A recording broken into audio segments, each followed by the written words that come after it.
noble black supremacy. And with this particular video, I want to talk about your perception being filtered through the lens of your phantom self. And I talked about earlier how your phantom self must die. I talked about that. It's the old you that you believe still exists, that you're attached to. It was created by your experiences that you walk through unconsciously. It was created by your indoctrination, how you were programmed and educated.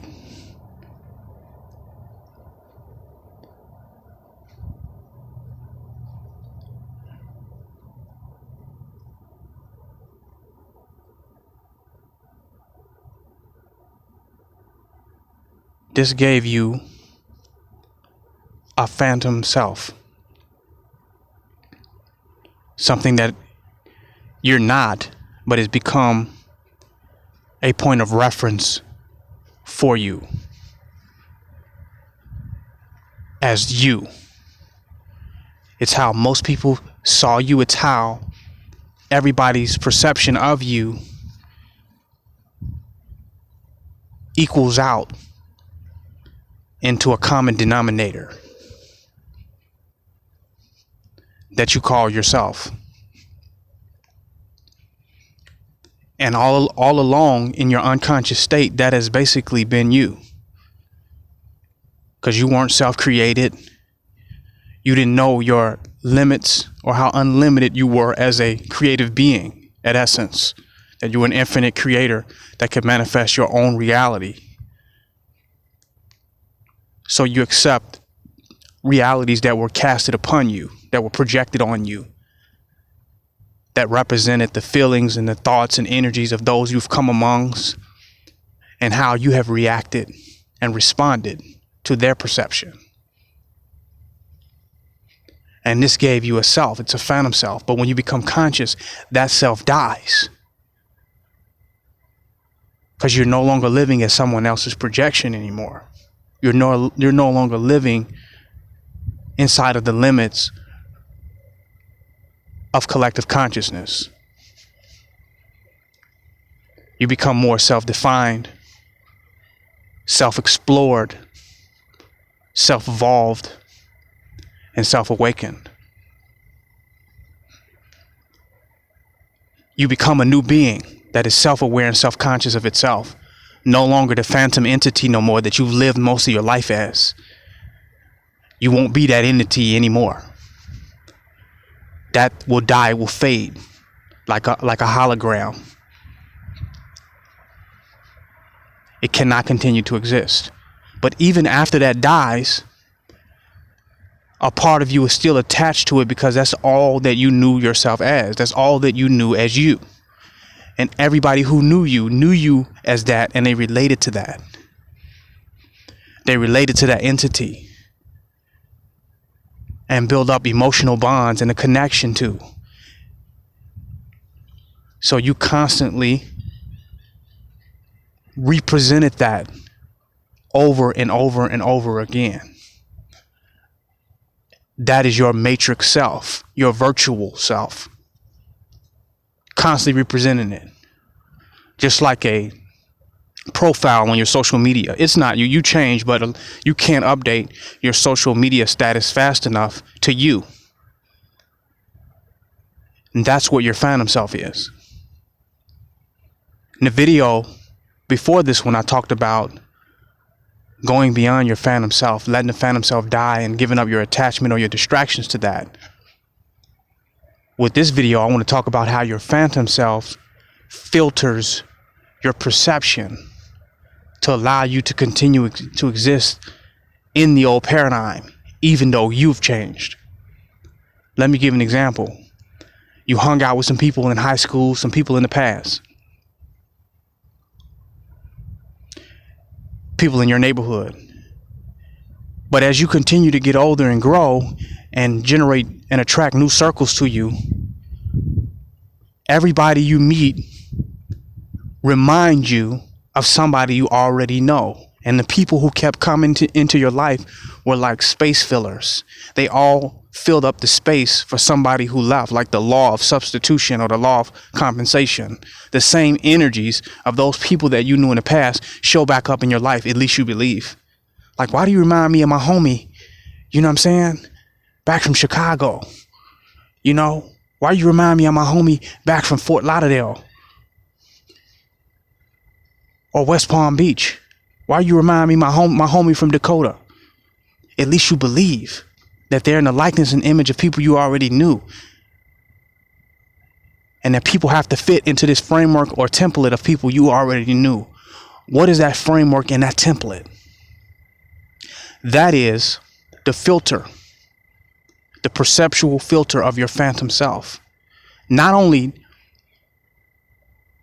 does in your attachment to your phantom self, do you want to be the same and be consistent with who you've always been or thought yourself to be, you also force those around you to fit into a certain perceptual framework or a mold where you perceive them the way you've always perceived everyone, and you've perceived their limits and their loyalties and their abilities based on how you've perceived everyone who's come into your space. So you keep recreating the same situations and circumstances in your life through having the same perceptual filter or framework of looking at people in the same way you've always looked at them, from the perspective of your phantom self.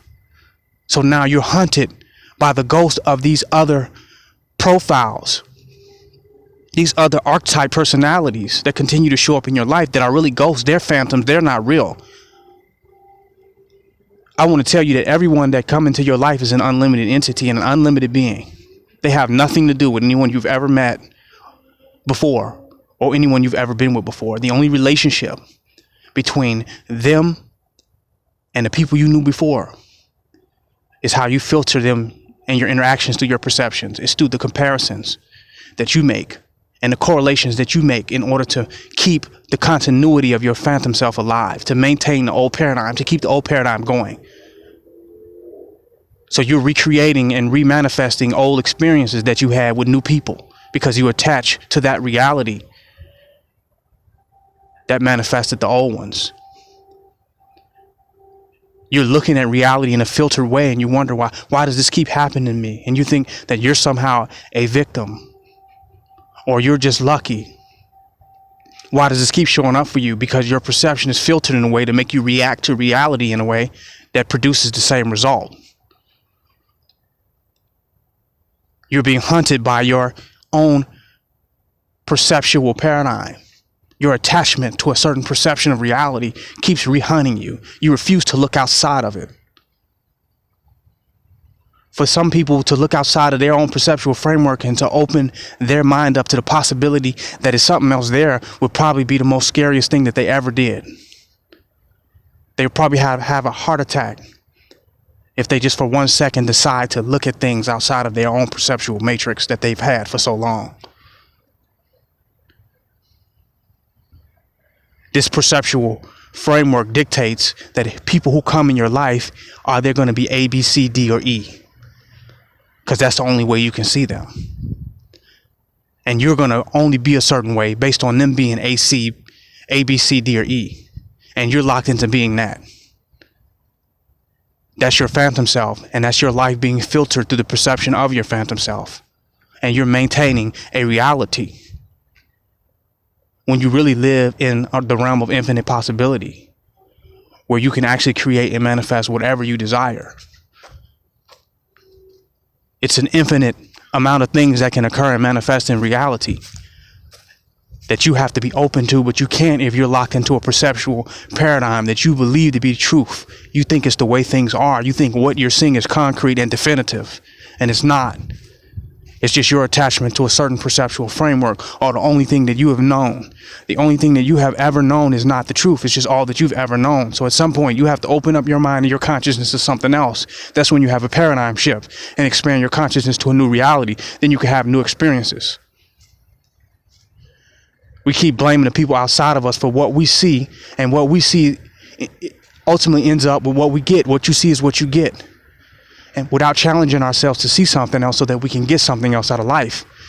Life is not going to change. The physical world is not going to change, but your perception of it can change, which you can act upon it in a way, a radically new and different way, to get a new result out of it. And that will be your revolutionary experience in this world. That will be your matrix revolution that you will have on this physical plane. When you see that your reality is filtered by you, and a lot of times it's filtered by you that ain't even you, because you have not even woke up to yourself. Because when you wake up to who you are the creator, you are the author. You have infinite potential, infinite probability and possibility to create and manifest divinity. If you could but see it. If you could lay aside your preconceived notions and your attachments to being right about what you've always been right about before, that brought about the same result in your life. This is just part one. It's King Noble Black Supremacy.